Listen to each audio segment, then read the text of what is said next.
Imagine for just a moment how differently history could have turned out if Prince Harry had ended up in the Kardashian orbit. Yes, you heard that right.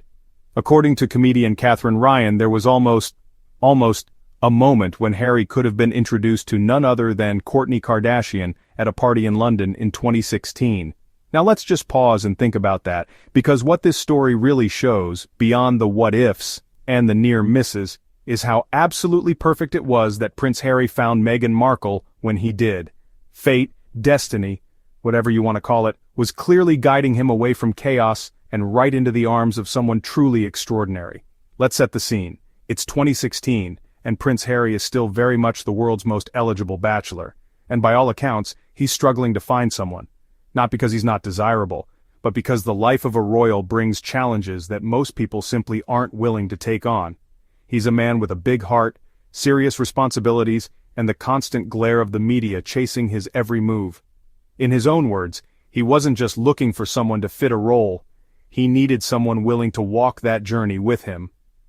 Meanwhile, at a party hosted by comedian Jimmy Carr, a party that included Princess Beatrice and of all people Kourtney Kardashian, Katherine Ryan sees an opportunity. Seeing Kourtney there, tangled up in her ongoing drama with Scott Disick, Katherine jokes that Kourtney should ditch Scott and maybe date Prince Harry instead. It almost sounds like the plot of a bad Hollywood rom-com, doesn't it? Kourtney Kardashian, a reality TV queen best known for manufactured drama, scripted scenes and headline-chasing antics, paired with a man whose every move already made global news, it would have been a circus, a never-ending media frenzy, an endless tabloid-feeding frenzy, and for what? For clicks? For reality show ratings? Prince Harry deserves so much better than that. Thankfully, Katherine's little matchmaking moment didn't go anywhere. There was no dinner date, no tabloid covers, no merging of the House of Windsor and the House of Kardashian. Instead, fate intervened. Later that year, Harry would come across Meghan Markle, not at a wild party, not in a contrived media moment, but through a more personal, meaningful introduction. Harry saw Meghan's photo on Instagram, and he was immediately intrigued.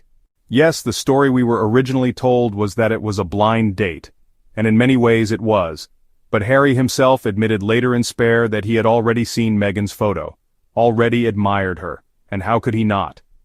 Meghan wasn't just beautiful, she was accomplished, articulate, intelligent, a woman who carried herself with grace and strength, someone with her own career, her own voice, her own causes. Meghan was already a global ambassador for women's rights through her work with UN Women. She wasn't chasing fame, she already had her own light, burning bright and steady.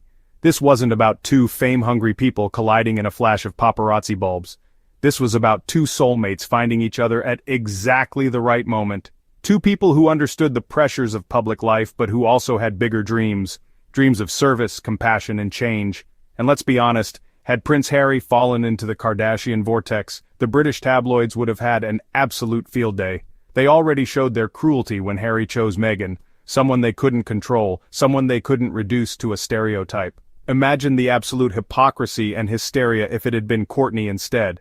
The same people who attacked Meghan with racist dog whistles and disgusting headlines would have still found something nasty to say, because the real issue was never Meghan herself. It was the fact that Harry dared to love someone on his own terms, someone outside their control. But Harry didn't fall for the trap, he followed his heart. He chose love, he chose Meghan. And look at them now. Harry and Meghan have built a beautiful life together, one rooted in authenticity, service, and family. They have raised Prince Archie and Princess Lilibet in a home filled with love, far from the toxic environment that tried to destroy them. They have launched initiatives like Archewell that uplift communities. They have used their platform to support mental health, veterans, women's rights, racial justice, and more.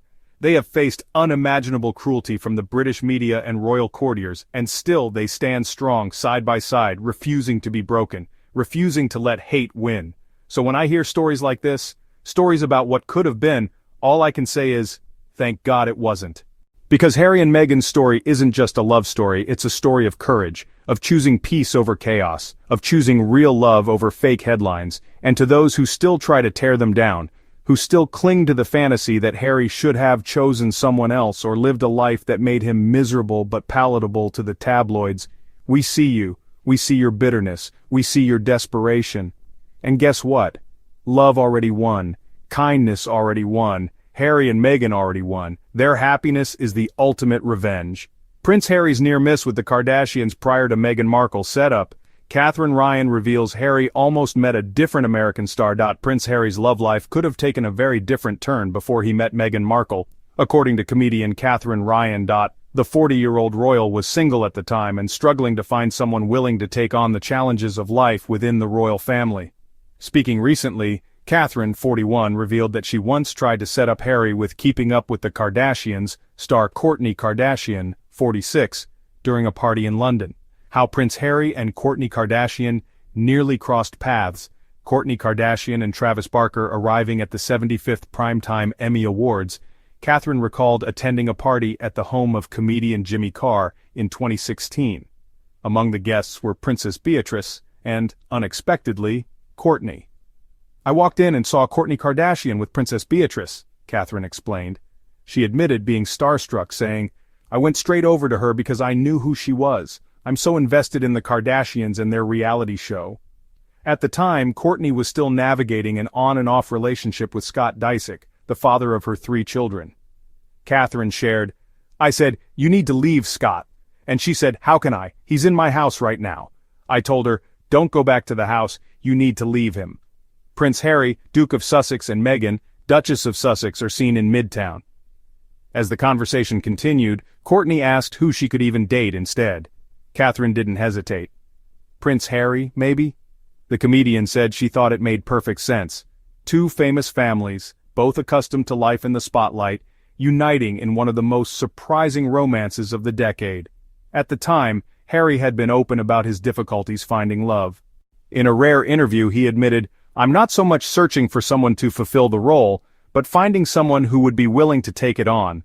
Katherine joked, "She was right there in the UK, it seemed obvious." It's not clear whether Katherine followed through with her matchmaking idea. There's no suggestion that Harry and Kourtney ever met or spoke. Instead, later that year, Harry would go on to meet Meghan Markle, then best known for her role in Suits.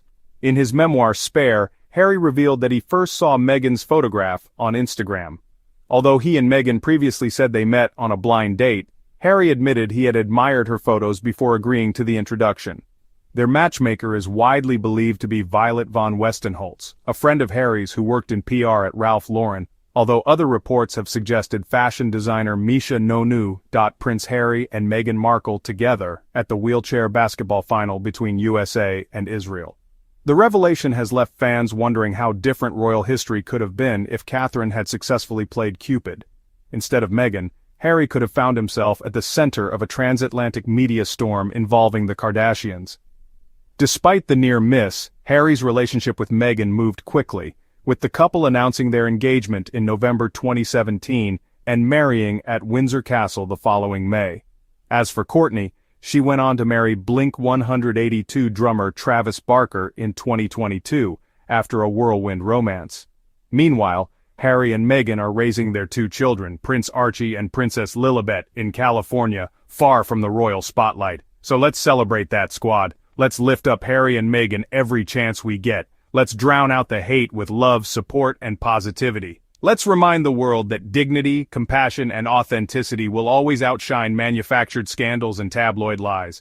If you loved this story, make sure you hit that subscribe button and join the Royal Sussex Squad family. And if you want to go a step further in supporting the channel, don't forget to tap that super thanks button.